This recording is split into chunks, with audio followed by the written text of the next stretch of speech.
Keeping track of changes is essential for tracking the history of a project and each RAID item. This is something traditional spreadsheet-based RAIDLOG simply cannot do, and that's why we have created a timeline which tracks the audit history of every single object in your raidlog.com RAIDLOG. The timeline tracks changes to fields, status changes, and even related item creation.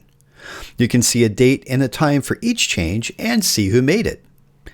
Clicking on the change reveals that change's details.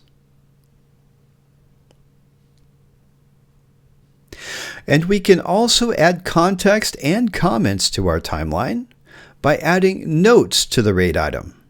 To add a note, simply start typing in the Add Note box that's just below the timeline. And you can also edit any note that you've added to the timeline by clicking on the pencil icon by the note and editing it below. Best of all, the timeline on your project shows a full history, not only of changes to the project itself, but also to all the RAID items in your log.